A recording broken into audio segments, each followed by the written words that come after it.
राधे कृष्णा दोस्तों। अनेक कष्ट अनेक दुख आने पर हमें ज़्यादा रोना नहीं चाहिए या ये ना कहे कि हे भगवान हमारा काम करा दो वगैरह वगैरह। पर वास्तविक बात तो ये है कि ना रोने से कुछ होता है और ना ही पुकार लगाने से कुछ होता है, क्योंकि जो हो रहा है उसे कोई नहीं रोक सकता। ये सत्य बात है मित्रों। और अब इस सत्य से वाकिफ हो जाओ कि रोने से क्षण मात्र फर्क नहीं पड़ता, उल्टा कष्ट और ज़्यादा बढ़ते हैं, क्योंकि इससे आपकी मानसिक स्थिति पर प्रभाव पड़ता है।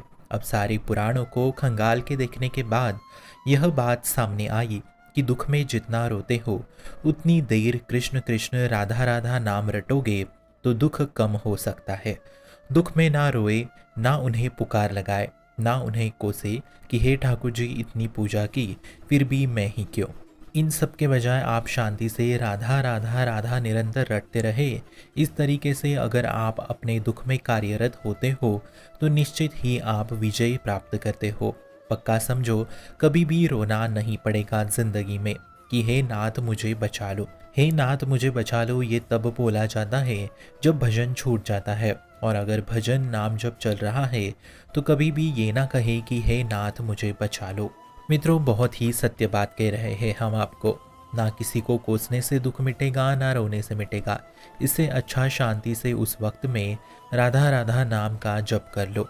जहाँ भगवान नाम है वहाँ और माया का कोई स्थान नहीं होता। इसलिए विपदा में नाम जप का महत्व अधिक होता है।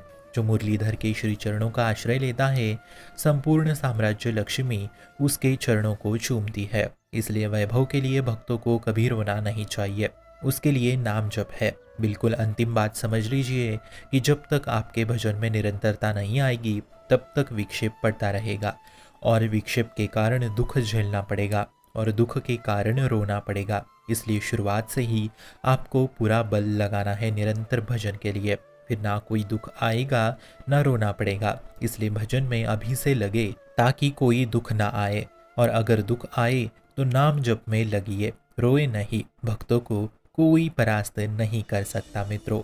शुभम भवतु कल्याणमोस्तु।